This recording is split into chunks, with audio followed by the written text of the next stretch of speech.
In the sweltering heat of July 1518, the city of Strasbourg stood still, except for the feet.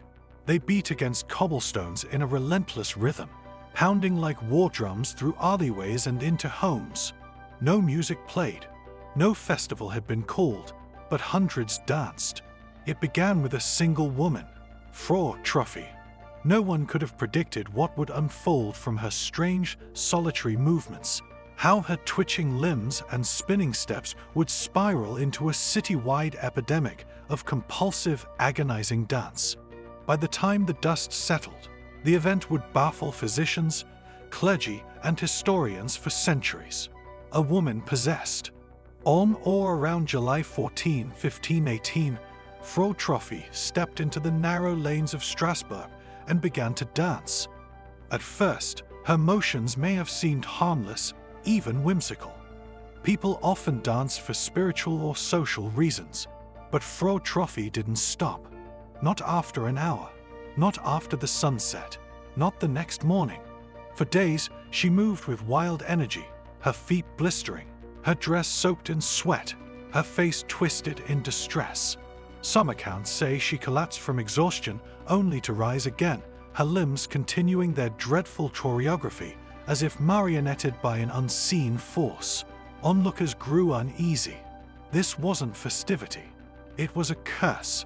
Within a week, more than 30 others had joined her. The madness spreads. The epidemic spread through Strasbourg like wildfire. Ordinary men and women, bakers, merchants, housewives, found themselves swept into the strange compulsion. There was no music, yet they twirled and leaped. There was no joy, yet they danced as if trying to escape some unseen horror chasing them down. By the end of July, the number of dancers had reached over 100. Within a month, the crowd swelled to more than 400. Contemporary accounts, written by city clerks and physicians, noted that many collapsed from sheer exhaustion.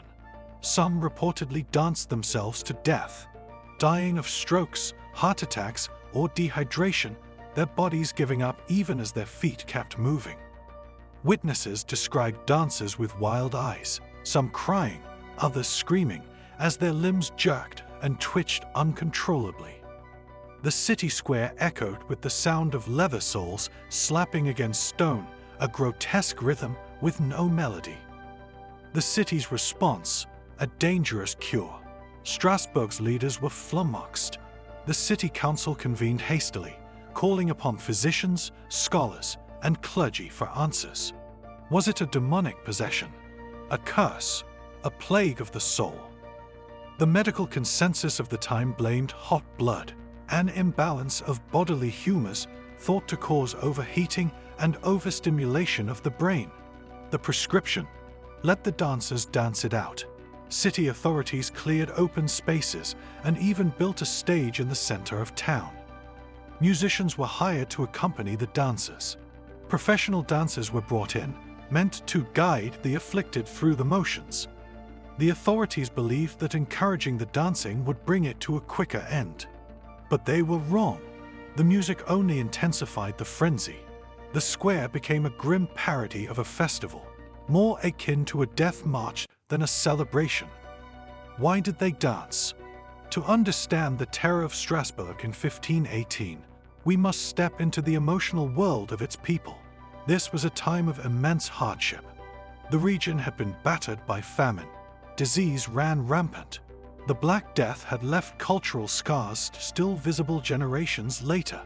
People lived in fear of divine punishment and demonic intrusion.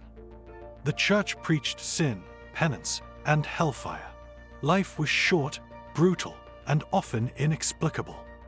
Was the dancing plague a kind of mass psychogenic illness, a collective psychological breakdown in response to overwhelming fear and stress? Modern psychologists think so. Mass hysteria, or collective obsessional behavior, has been documented in tightly knit communities under extreme pressure. Symptoms often spread by observation. One person's suffering triggers similar reactions in others, especially when explanations are grounded in shared cultural beliefs. In 1374, a similar outbreak had occurred in Aachen. modern-day Germany, where groups danced uncontrollably through towns, shrieking and convulsing. It's possible that such outbreaks became culturally embedded ways of expressing trauma in the late Middle Ages. The ergot theory. Another popular theory attributes the plague to ergotism, a condition caused by consuming rye infected with Claviceps purpurea, a fungus that produces LSD-like alkaloids. Symptoms of ergot poisoning include hallucinations, convulsions, and muscle spasms. Could the dancers have eaten contaminated bread and entered a state of delirium? Possibly. But critics of the ergot theory argue that such poisoning would have caused more varied symptoms, gangrene, for example, and would not have spread contagiously.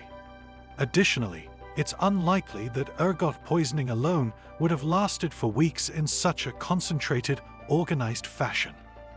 Religion, saints, and superstition. In 1518, religion permeated every aspect of life.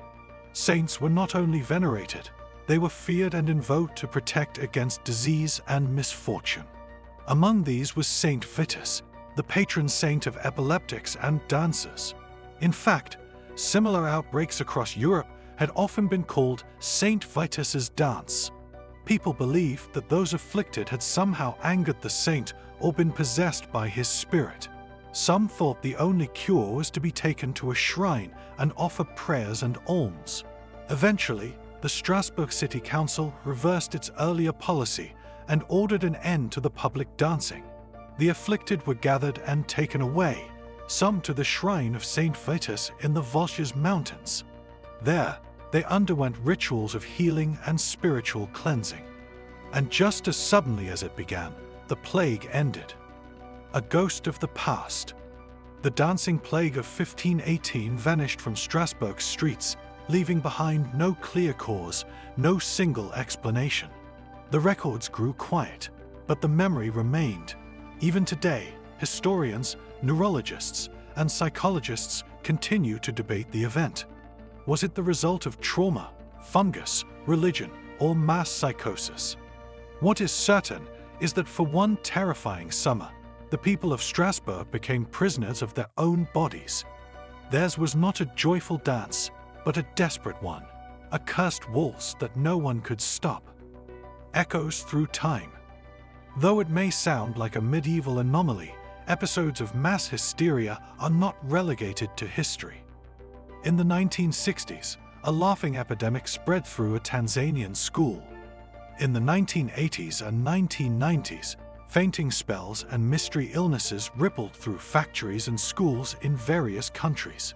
The ingredients are often the same: stress, fear, uncertainty, and a close-knit group of people searching for a shared explanation. Strasbourg's plague is one of the most well-documented cases, and perhaps the most haunting, because of its vivid imagery and tragic scope.